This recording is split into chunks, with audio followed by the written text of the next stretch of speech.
Creative Brain Candy by creators for creators.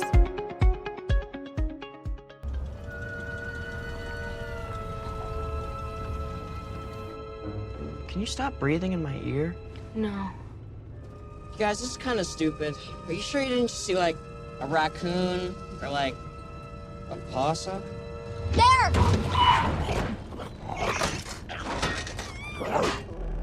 Is that a... Free-floating metal muncher. Definitely class 5. Okay, what do we do? Let's get him. What? Let me get a photo first.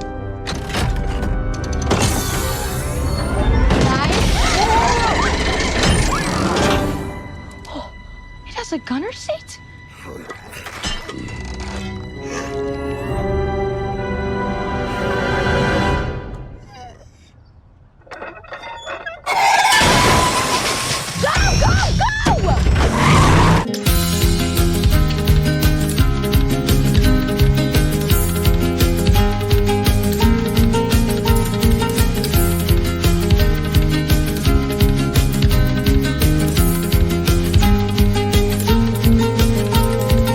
Everyone, and welcome to Smoking and Drinking in Space. This is a sci-fi podcast from a couple guys who think they know sci-fi. And this week we review the revival sequel that does things better than the last two sequel revival attempts, that passes the torch while combining just enough nostalgia to make it interesting. Starring Carrie Coon, Paul Rudd, Finn Wolford, and McKenna Grace, it's 2021's Ghostbusters Afterlife. But first, he's the hormonal teen who failed his driving test 3 times. It's Rob. How are you doing, Rob? Well, I mean, I lived in New York, so I really didn't have a need for a driver's license. Hey, people in New York drive too. Well, it's just so much easier to take the bus or my scooter. I'm sure. Yeah. All right, Rob, you got any news for us this week? Yeah. Do you have any sci-fi news for us this week? I do. Okay. Well, as long as it's sci-fi and not superhero news. It's science. Is that close enough? I'll accept that. Perfect. All right. So, first one is they had to shut down the set of Black Panther 2 until the beginning of the year because Letitia Wright suffered an injury back in August. She suffered an injury, and they're all like, oh, she's fine, she's fine. She plays Shuri on Black Panther. And it was released earlier in the week that they'd be lying. They'd be lying. She has a critical shoulder fracture and a concussion with severe side effects. So I don't think that's minor injuries. That's kind of major. Wait, what happened? She got hurt while performing a stunt during filming. And so they paused production for a little while, said it was a minor injury, and this happened. Yeah, no, I got that, but what stunt? They're not saying it's for a stunt for Black Panther 2. Okay. I thought you had science news for me.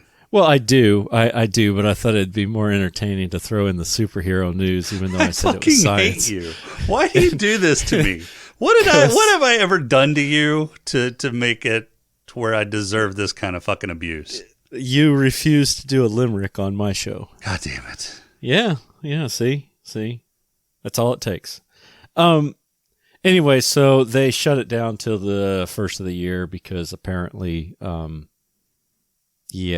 apparently they hurt. So while she was trying to recuperate, they've been filming whatever scenes they could do without her. And now they're at the point where they need to film some scenes with her. And she's still not better. So they shut down till the first of the year. Okay. Which hopefully that doesn't affect their November 11, 2022 release. That gives them, they've still got a lot of time, but, I don't know how long it takes for post-production and CGI and all that fun stuff, Yeah, neither do I. I would imagine it takes some time. Yeah, I mean, it's just is it a year? Is it 6 months? I don't know. And I'm sure they're working on some of that stuff as they're filming as well. But. Well, yeah, I would assume so. I mean, the wall of text during the credits would lead you to believe that they've got a large group working on it. But all right, what else you got? Science news. So this was just released. There was a paper published in Nature, back on November 17th. So last week, early last week, that researchers have successfully used iodine to power a space satellite.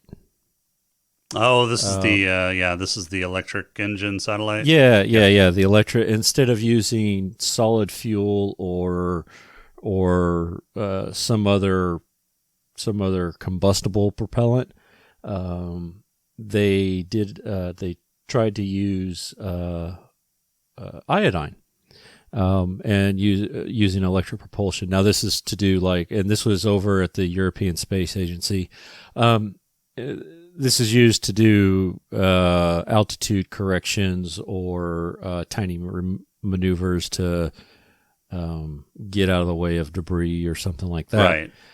Right. Not like deep space propellant, I guess. But I guess with some more research, they could use it for deep space type satellites. Because the idea is once you get going, you're kind of going, right? You don't. Right. Yeah. As long as you don't need to slowing down. Yeah. As long as you don't need to slow down quickly, you're fine. You could just you build up speed over a long period of time, and right. Yeah. So and this is kind of cool.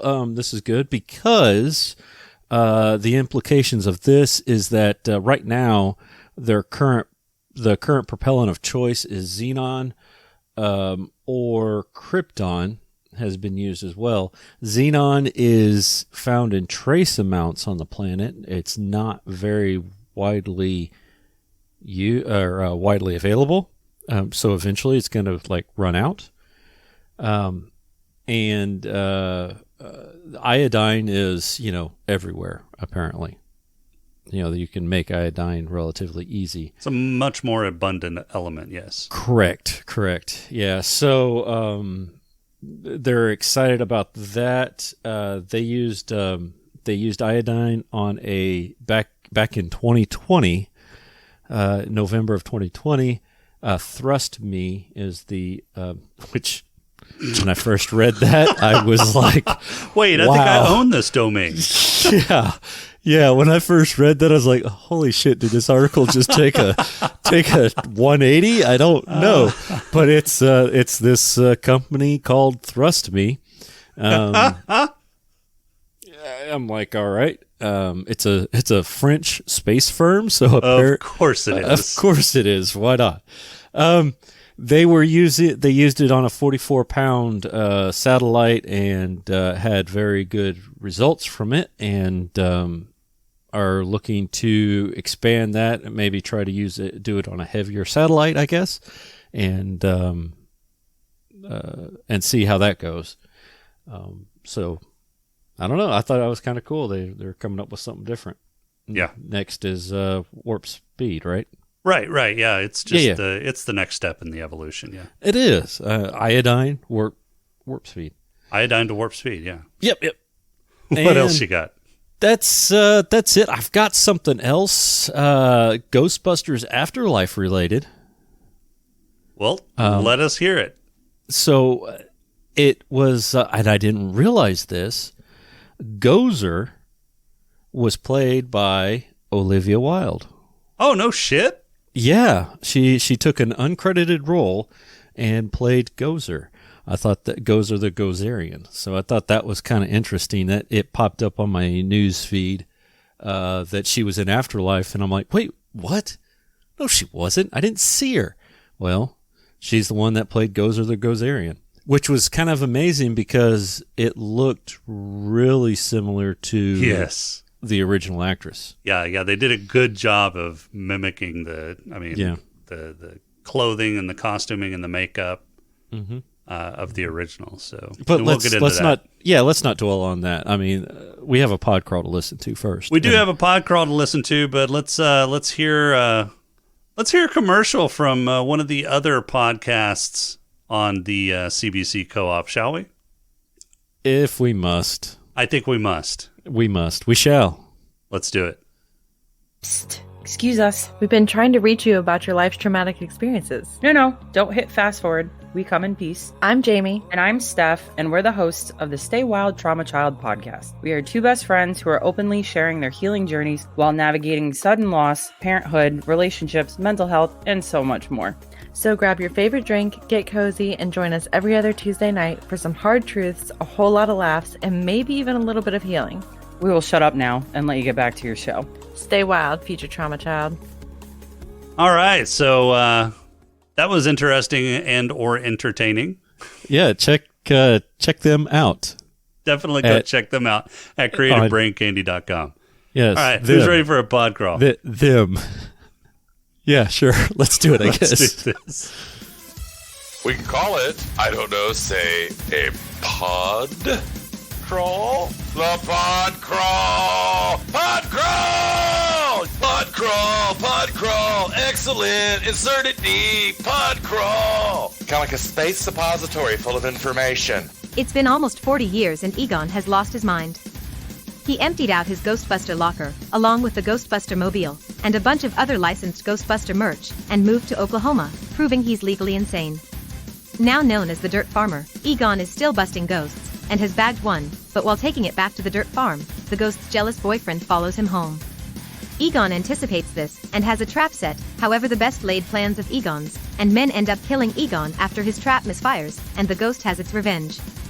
Egon did manage to hide the trap in the floorboards before meeting his demise. Flash forward to New York. It turns out Egon got busy at least once in his life as his daughter Callie, and her two children, Phoebe and Trevor, are being evicted from their apartment right after she finds out her estranged dad has died and left her the farm. With no other place to live, they make the road trip to Oklahoma, more victims of the giant sucking vortex that is the Sinner State. They arrive to a house that is 2 minutes from collapsing under its own weight on a farm that does indeed grow only dirt. Settling into their life of misery, Trevor grabs a gerb at the local burger joint to get closer to a new crush, and Phoebe befriends the awkward love child of James and Rob called Podcast. No, seriously, Podcast. They get acquainted with summer school teacher, geologist Gary, and show him the trap when they find out he's a huge Ghostbusters fanboy. He rigs it up to a couple of school buses and opens the trap, releasing the ghost Egon caught. Later, while exploring, Phoebe finds her grandfather's secret bat cave where he did all his Ghostbuster stuff, and with the help of the ghost of Egon, she fixes a proton pack. Phoebe and Trevor take it to an abandoned factory, where they destroy an old tree stump, and then conveniently hear some strange noises coming from the factory building. Inside, they meet the new Slimer, a caterpillar-looking ghost who likes to eat metal and spit nails like some type of nightmare drill sergeant. They chase him for a bit, try to trap him, but it gets away. As they head home, Trevor has revived Ecto-1 and is taking a joyride.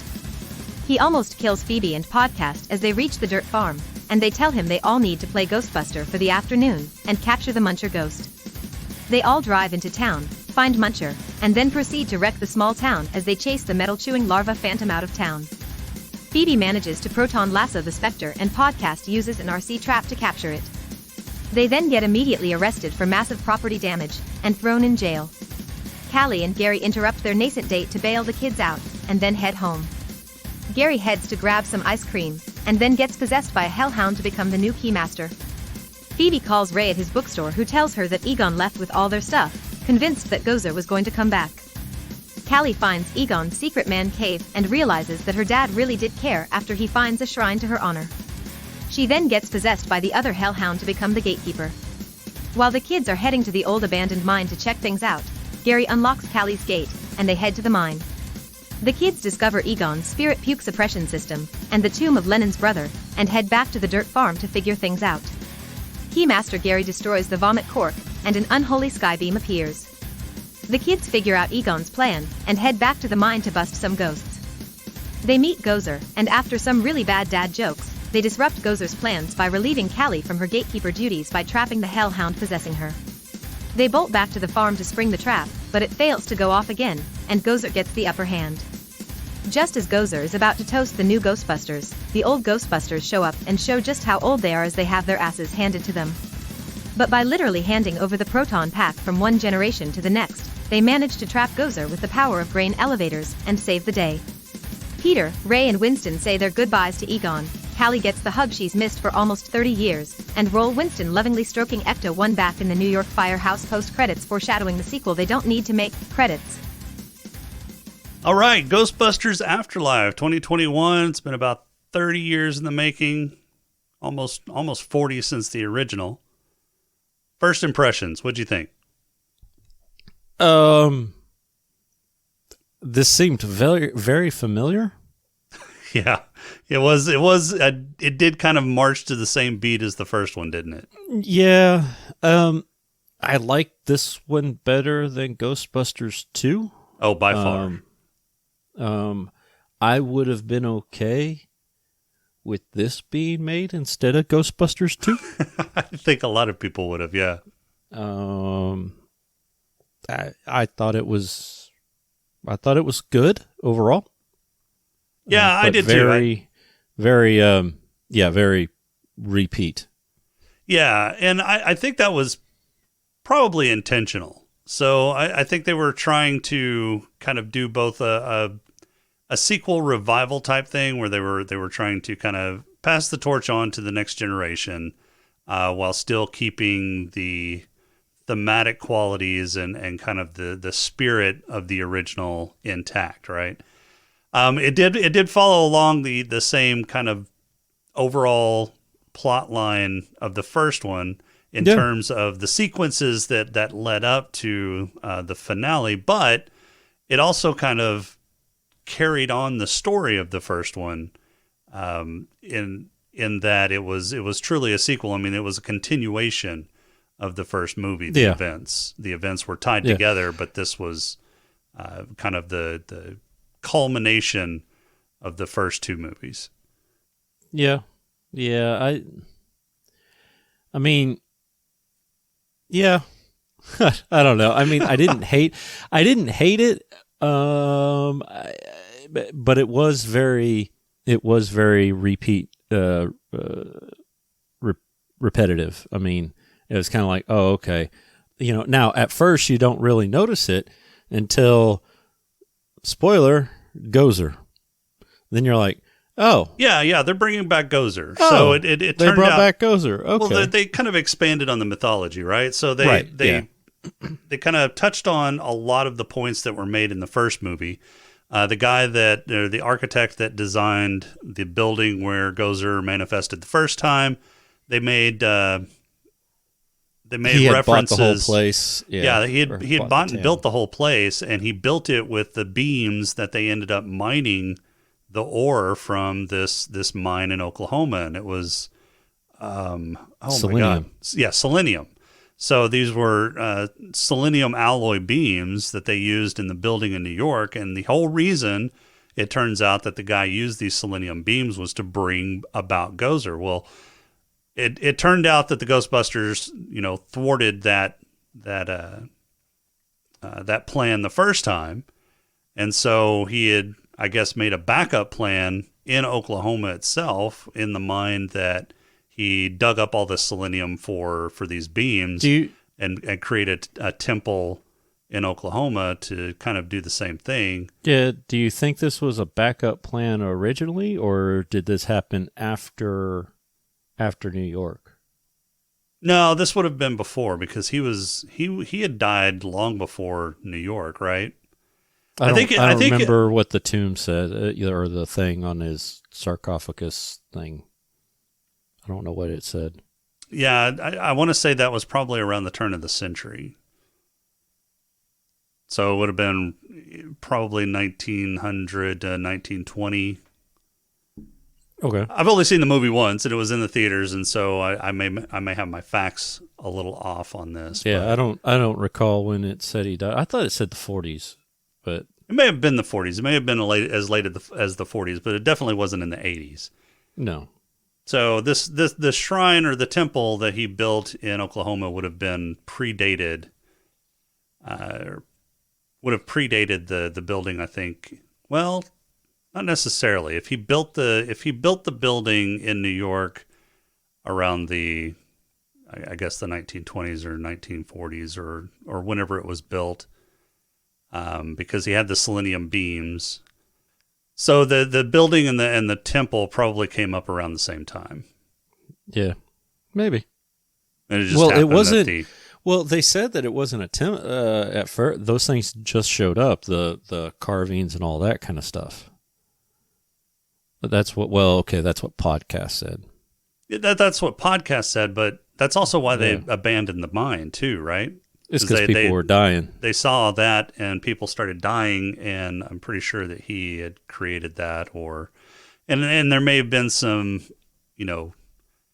kind of drift in the mythology too, where the people that were mining, or he had artisans that were building that while the mine was active, and then people started dying, and then they abandoned the mine because either they didn't need it anymore or couldn't find anybody to work it anymore.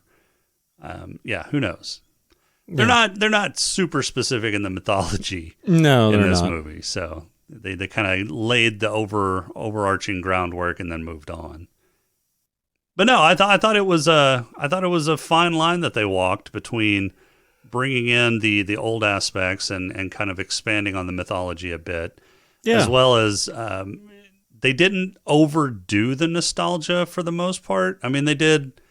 There were a few scenes that kind of were a little bit heavy on the nostalgia part for me, but it wasn't distracting. Like the end scene when the original 3 living Ghostbusters showed up, that was a little bit heavy on the nostalgia there. Well, I mean, I saw it coming because they've been promoting it like crazy. No. I knew that it was coming. I knew that Peter, Ray, and Winston were going to make a cameo appearance. I didn't expect it to be as large of a cameo appearance. I thought it would be, phone calls like what she did with Ray at the occult bookstore. Right. Yeah. I thought it was a really nice tribute that they did for Harold Ramis. They used some archival footage with some CGI to kind of overlay him into the movie. And so Egon had a role in the movie as well. So I thought that was a really nice and really well done kind of homage to Harold Ramis. Oh, yeah. Yeah, because he died in 2014. So... wow, was it that long ago? Yeah, I looked it up because I was curious. I was curious. I couldn't remember. Excuse me, couldn't remember whether or not it was if this was already on the docket, so to speak, before he passed away, or if it was just kind of if it was done after the fact. So I was kind of curious. But yeah, he died in February of 2014. So depending on when this thing, I can't imagine this thing was thought about that far back. No, I think this was a pretty recent production for this. I think around the same time that the 2016 version came out, they were discussing or writing this one as well. Yeah. And it didn't get revealed until 2019. So, and I heard on an interview that McKenna Grace, is that her name? Yeah. The girl. Yeah, Phoebe. Phoebe. She did that. They filmed this. They were done filming way back in at the end of 2019. Well, that makes sense because she looks a lot younger in this movie than she does now. This has been done for a while. It just because of COVID, they kept pushing it. Right. So. Now, one of the other nostalgia points that I thought it was a little much was when they brought Janine in. I didn't really understand why I know that she was a somewhat popular supporting character in the first couple movies, but she didn't really play a purpose in this movie other than to. I saw her. She was the secretary and answered the phones and everything like that originally. So I just kind of right, and she chalked had it up to she was still taking care of, Egon. well, kind of, but I mean, Yeah. so she had the crush on Egon in the first one, right? Right. But then they pivoted in the second one, and she went Right. after what's his face, the accountant, Lewis. Yep. Yeah, her and Lewis got hot and heavy. So you just kind of figure that, her and Egon, were done. I thought, based on the trailers that I saw, that it ended up her and Egon got back together later on, and that she had Egon, kids or whatever. Yeah, she Yeah. and Egon had kids, and this was their kids' story. But Right. it didn't turn out that way. She was basically just his bookkeeper for a little bit, and kind of paid his bills while he did other shit. And I don't even know where she did that from. I can't imagine she moved to Oklahoma with him, so she was probably in New York. So then she drove to Oklahoma to give the keys over to Callie. I don't know. I don't know. It didn't make a lot of sense for Janine to be in this movie. I understand that Right. they wanted to include her. She was a popular They were trying supporting to get character, everybody, yeah. but it felt shoehorned in to me.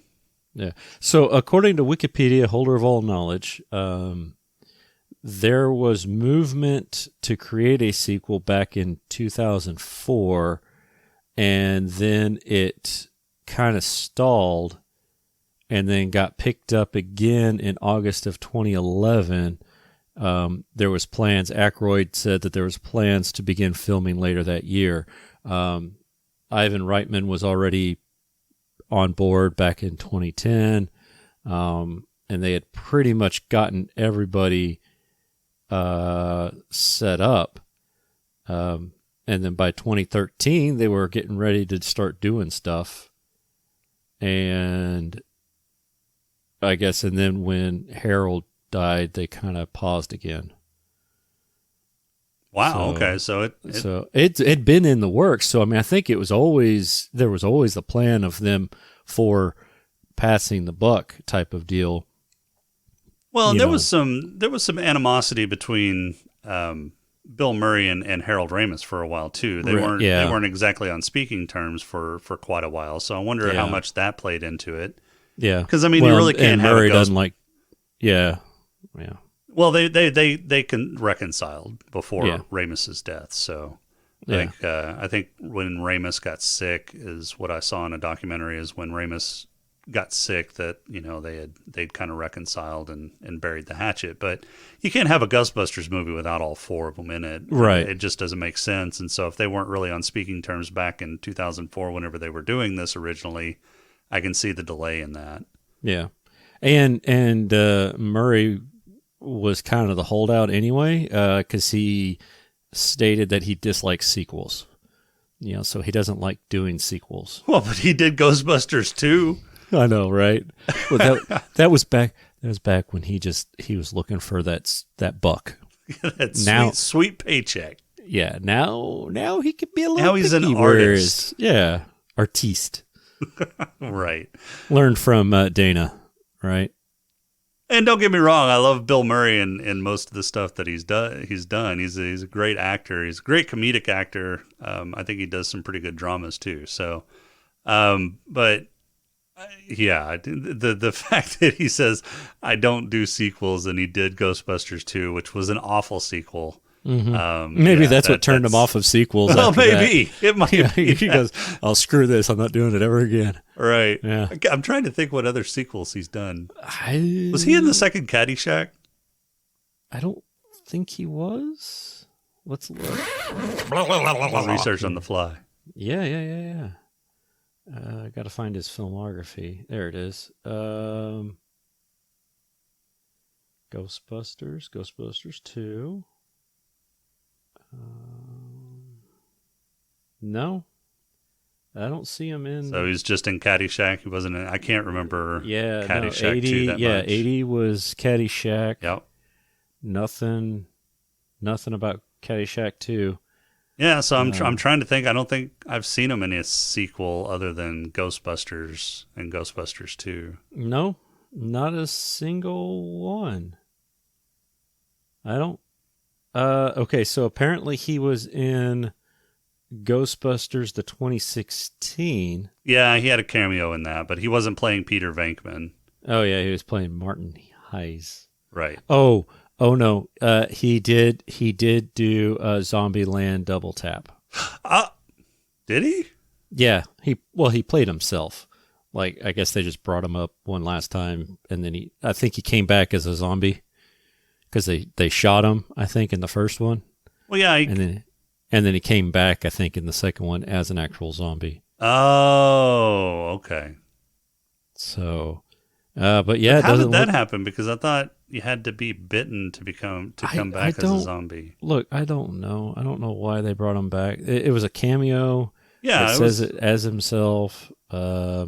Well, he played himself in the first one too. Yeah, it's been a little while since I watched that one. Yeah, I don't see anything. Double Tap was fun. That's another sequel that. Yeah. That was pretty good. So.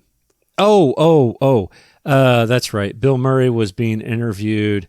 It was a cameo in the final credits or the mid-credits scene. Bill Murray was being interviewed by Al Roker, and then everybody got eaten when the zombies apocalypse started. That's right. Yeah. Okay, yeah. I remember that now. Yeah, and I knew there was something zombie related in there. I just couldn't. Right. Yeah. So so it was like a little. I wouldn't even call that a sequel for him. Yeah, that was just a post-credits cameo. Yeah. Yeah. So yeah, he stayed true to his word. He didn't do anything after Ghostbusters 2. I guess so. Okay. In terms of second ones, I mean, hell, he didn't even do Charlie's Angels 2. They brought in what's his face, Patrick Stewart. Yeah. No, not for Charlie's Angels. Not Patrick. Oh Stewart. no! I'm thinking Bernie Mac. Yeah. No, Patrick Stewart was in one of the Charlie's Angels, wasn't he? He played Charlie, didn't he? Didn't he? Wasn't he the voice? Right. Yeah. I thought Bill Murray played. Oh no, he played Bosley. He was Bosley. That's right. Played Bosley, which got replaced by Bernie Mac. That's right. Okay. Yeah. It's been a long time since I've watched those awful movies. Yeah. Good thing they're not sci-fi. Thank goodness. Thank goodness. All right. So, what did you think of the graphics in this one? So they were a lot better. They were a lot better. A lot better. Did you notice that the ghosts, especially when the ghosts escaped and stuff, that they kept kind of that same aesthetic where you can kind of see the blue screen halo around them? Like they did in the first couple movies? Yeah, they kept that. They kept, so while they did a better job with the dogs, it was still... it was still rigid enough that it looked like the stop motion or whatever, motion capture, whatever they ended up doing in the first one. Yeah. At times it looked like that, which I didn't mind because overall, I mean, it was they were better graphics. They were better CG. Yeah, there were better effects in this, and I think they still kept a lot of practical effects, which I really think helped. Mm-hmm. Yeah, so I liked the set design. I liked the graphics. I thought they did really good. What about the music? Did you enjoy the music? I don't remember any of the music. I don't remember a lot of it either. I don't. In fact, they only played. The only thing the only thing that I remember, and this was the biggest bitch that I had in the second one. They brought back the original Ghostbusters song, so I was happy about that. They brought back that original credit. Yeah. So they did play the original Ghostbusters song at the end. Yeah. Which I was fine with. Which was fine. Yeah. That's what you remember. Yeah. I thought the music was good. I did remember some aspects of the music. I thought the music enhanced the tone. It wasn't distracting. But it was noticeable. I did notice some of the music in the movie, so I thought that was pretty good too. Yeah, a lot of it was scored stuff. It wasn't right. It wasn't actual songs that were played by artists or whatever, like on the radio. What would you call that? I guess recording artists. Yeah. by recording artists, yeah. And I thought the story played well. Yeah. There was a decent premise to get them to Oklahoma. Why they based it in Oklahoma, I don't know. But the idea, I was doing this while you were talking about something when I was looking up when this started. The idea was they wanted to get them out of New York so that it was a different background or backdrop. Sure, I get that. But why Oklahoma?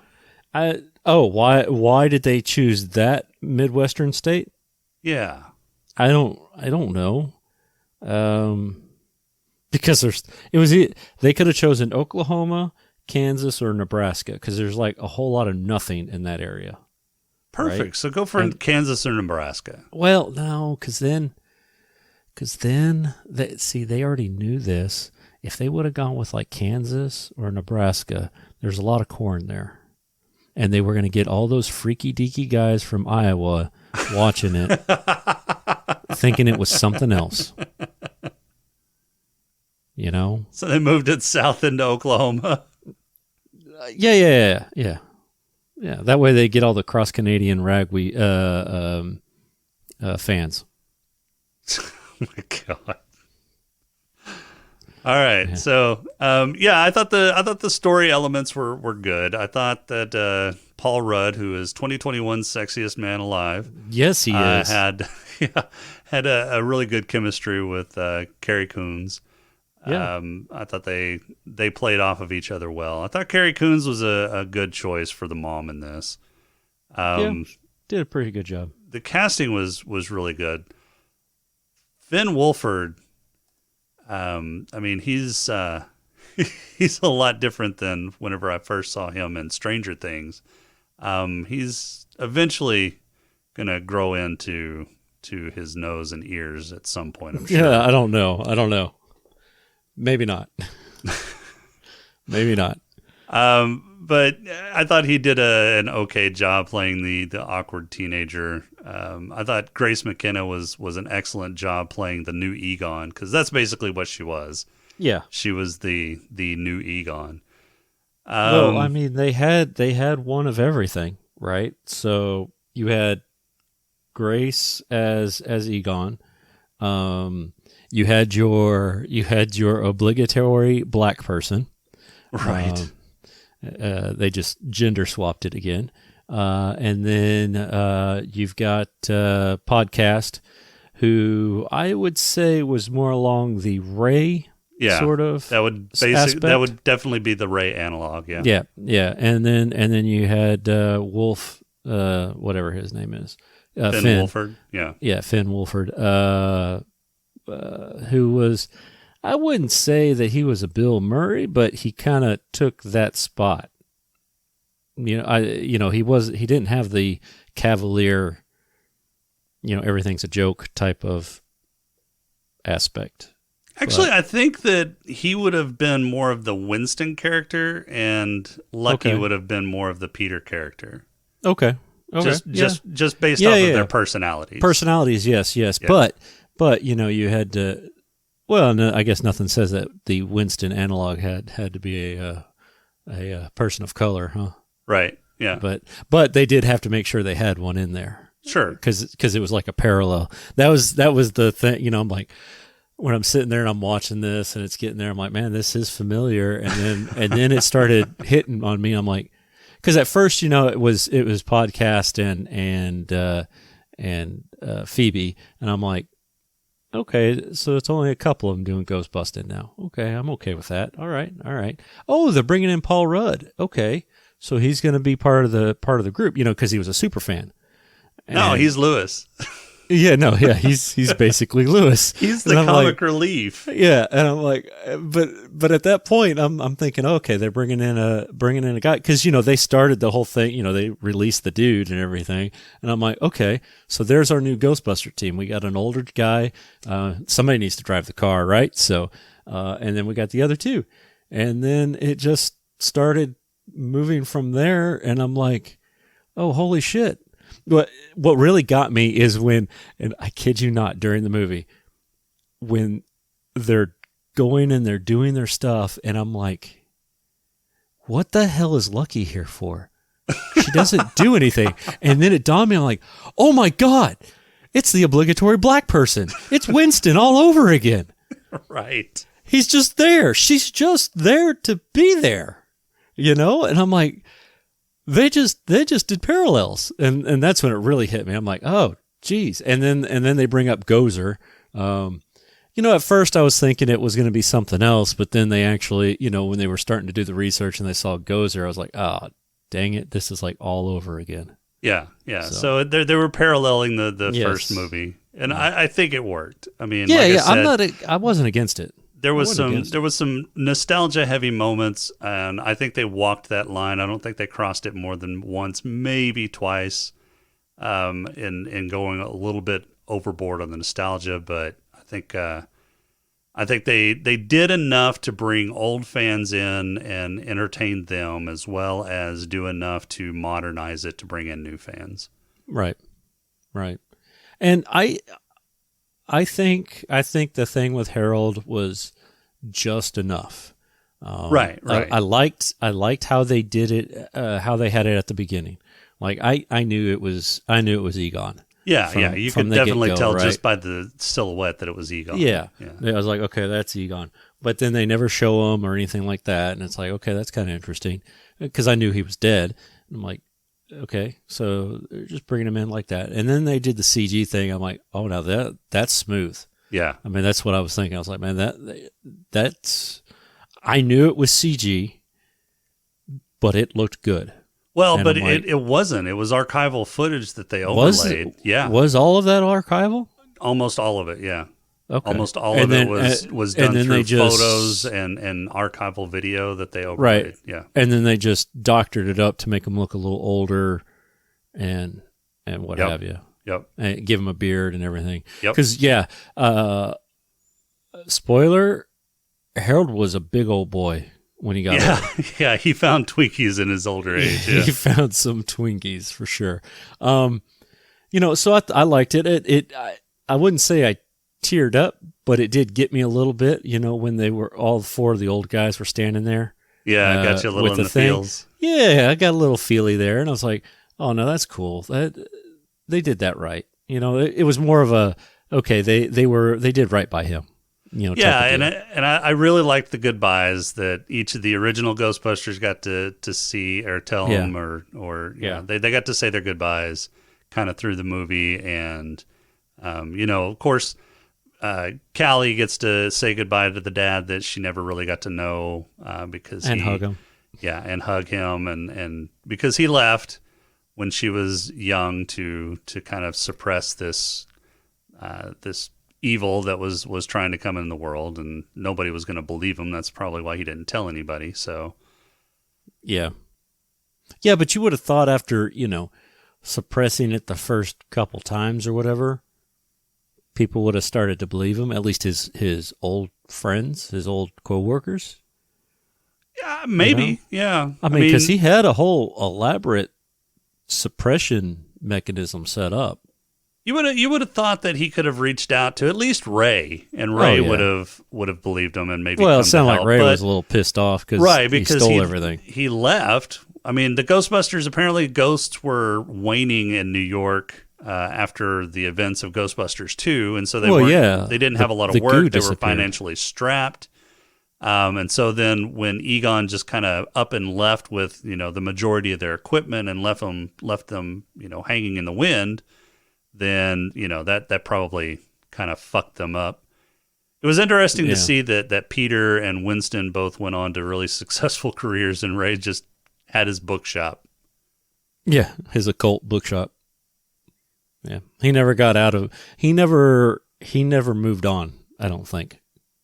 In fact, Winston was paying his rent. Yeah. Do you think he knew that? I figured. Yeah, I think he probably knew that. I mean, who else would be paying his rent? Well, see, I was thinking maybe Winston bought the building under a different subsidiary or something like that. And then, Ray would pay the rent supposedly, but he wouldn't cash it or anything. Well, I don't know. You'd figure it out by then. Yeah. I don't know. I don't know. So there was an inconsistency that I caught based on the post-credit scenes. Did you catch it? The fact that building was the firehouse was bought and then transferred or converted into something else. Right. Yeah. So And Ray then he said, gets back and it's still there. Right. Ray said that in his conversation with Phoebe, he said that the firehouse wasn't there anymore. It was now a Starbucks. Yeah. And then at the post-credit scene, Winston comes into the firehouse and there's Ecto-1 because they showed that driving. They showed Ecto-1 driving into New York across or into Manhattan across one of the bridges at the end of the credits. And and so then Winston walks in and then lovingly strokes Ecto-1 like he was going to rebuild it. So. Yeah, well, maybe the Starbucks was in the office portion. Above? No. Oh, yeah, the office was up above it. Yeah. Wasn't it? Yeah. I don't know. At that point, you're supposed to have left. Because that was the mid credits, right? Oh, our whole theater was gone by the time the end credits showed up. Oh, no shit? Yeah, it was just us. Us and there was one other group in there. Yeah, most everybody stayed in ours, so yeah, it was interesting. All right. Yeah. I do have one quabble. One quabble. All right, go for it. One quabble.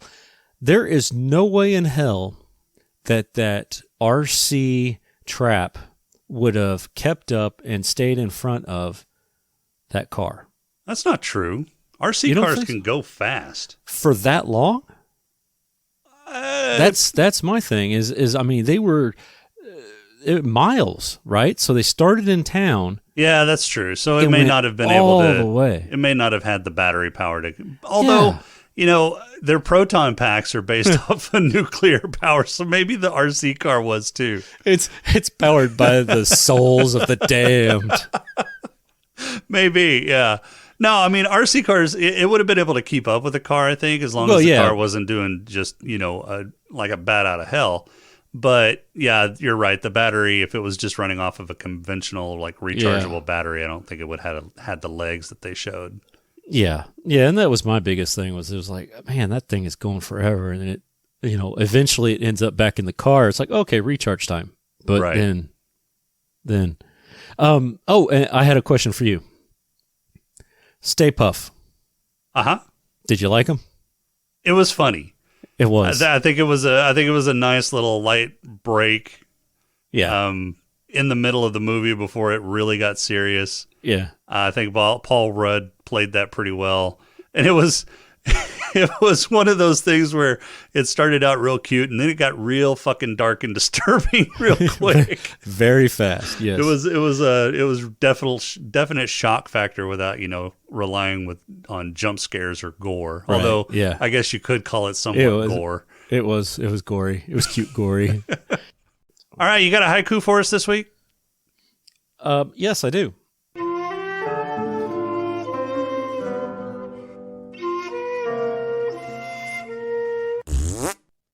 Lay it on us. This one is titled Repeat Offender. Nostalgia movie. Have you seen Ghostbusters 1? Same movie, but kids. Good. Very nice. Yeah, I figured it worked. All right, you got any awards this week? You know I do.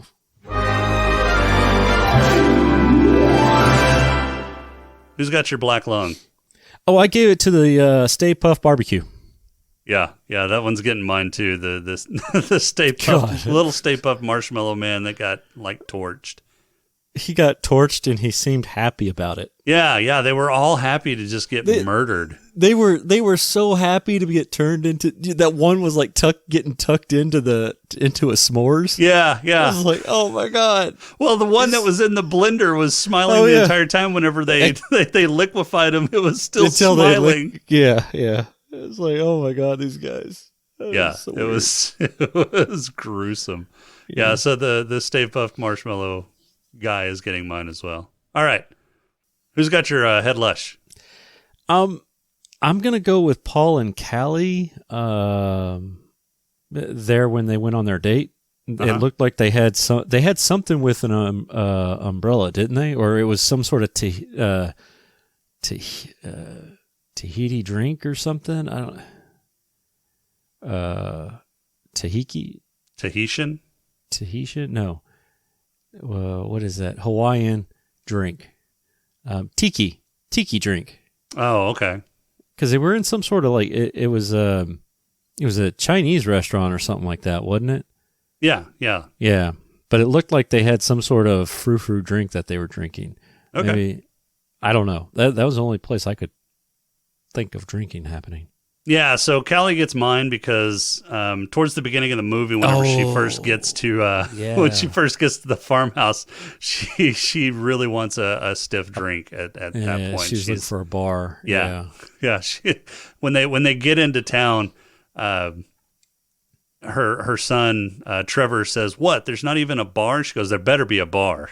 Yeah. So she's getting mine because she definitely needed a bar getting into Oklahoma. I think everybody who's not from Oklahoma needs. So, yeah. All right, who's got your player? Oh, I gave it to Gary, putting the moves on Callie. I mean, he was trying everything he could to get that first date. I don't have anything to eat. That's okay. I'm okay with that. Yeah, but I mean, he had assistance too, because once he became the keymaster and she became the gatekeeper, it was pretty much a sure thing, right? Well, yes, for that part, but I'm talking pre all that. He was putting the moves on her. He was, from the get go, and then when he brought Phoebe home, she's like, "Well, do you want something to eat or drink or something like that?" And he's like, "Yeah," and she's like, "Well, I don't have anything," and that's okay, that's fine. I just want your company. All right, so mine's going to go to Trevor. Not only did he apply and get a job to get close to the girl that he was wanting to ask out, but he almost froze himself to death because of his crush. Yeah, do you think that was actually true, or do you think that that was hazing? What? Having to count the hamburger patties. that was hazing. You think that so? was hazing. Okay. Yeah. Who takes inventory of hamburger patties? Yeah, no, that was hazing. Okay. And Purple Hippo is getting yours. Oh, I'm giving it to Gary and Callie post doggos. Post doggos. Yeah. When they get done with being dogs and they're sitting there and they're kind of like, so yeah, we did a thing in the woods or in the desert, and they were just kind of like, this is weird. Oh yeah. So little awkward after, or even and or even just Carrie herself after she got turned back into a human. She seemed a little out of it. Well, but Lucky got turned into a dog too. So yeah. So mine is going to go to Egon. Because not only was he kind of, half insane moving to Oklahoma, even just to stop an evil, you kind of almost want Oklahoma to be taken over by a mystical ancient evil. But he did go and save Oklahoma. But yeah, and then when his trap went off, he knew he was fucked. He hid the trap in his floorboards, hoping that somebody would be able to finish his job for him. And then he got turned into a ghost. So he became the thing that he fought for so many years. So that had to have been he was a good ghost. But I mean, it's still he experienced what it was like to be the thing that was his antithesis for so long. And so that had to have been a head trip. And then he kind of helped his family along to help them discover how to continue his legacy. So, yeah, mine's going to go to Egon. Okay. What do you think was what was that at the beginning? We know he trapped one of the dogs. Yeah, that was the other dog. So you think it was the other dog that came in? Yeah. Okay.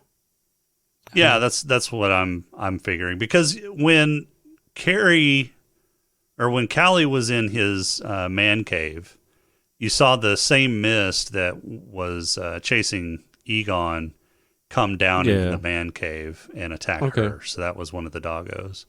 Okay. Yeah. All right. Final thoughts? Go watch it. It's not bad. Yeah, it's definitely worth a watch. Yeah. Go catch it in theaters. It's a great watch. It's a great show. It's a really good kind of sequel revival to the original. You can really even ignore 2 because they don't really even bring up 2 in this one. No, there's nothing in this that has anything to do with the second one. And honestly, you probably don't even have to have watched the first one to not be lost. Oh yeah. It does a great job of filling in the gaps for anybody who hasn't seen the first one. I mean, it's a self-contained story. You don't have to have previous experience with Ghostbusters to really enjoy it. Yeah. All right, so that's it for this week. Next week, we will be discussing the movie where a beautiful stranger leads computer hacker Neo to a forbidding underworld. He discovers the shocking truth. The life he knows is the elaborate deception of an evil cyber intelligence. Ooh, John Wick. Yeah, John Wick, yeah. So next week we're going to start our Matrix coverage and run up to the Matrix 4 at the end of the year. So next week we're going to discuss 1999's The Matrix. All right. Sci-fi classic. Yeah, Jan's excited. Is she? Has she never seen it? She has never seen these, and I told her she had. What the fuck rock has she been living under for the last 30 years? She's Asian. Lived in a 20 years. Very heavy Asian household that, didn't watch this kind of stuff. But she will like it. Even though it had kung fu in it, I mean, I know kung fu, right? You would have thought that would have, just drawn the crowd. You're such an asshole. But all right. it didn't. Well, that's all we've got for this week. Our intro and outro music is Welcome Home by Cambo. Podcrawl music is Snack Mix by Machette. If you like the show, please rate and review us on iTunes. You can leave us feedback on our Discord channel at smokinganddrinkinginspace.com/Discord, on Twitter at @status_podcast, or you can email us at smokinganddrinkinginspace@outlook.com. If you'd like to throw a few nickels our way, you can become a Patreon supporter by going to smokinganddrinkinginspace.com/Patreon. And make sure to visit Creative Brain Candy for more great shows and other creative works at creativebraincandy.com. For this week, I'm Jason. I would let Gozer have her way with me. Oh, absolutely. Especially if Olivia Wilde played him. Oh, you know it. Yeah. You know it. All right, we'll talk to you next week. Bye-bye.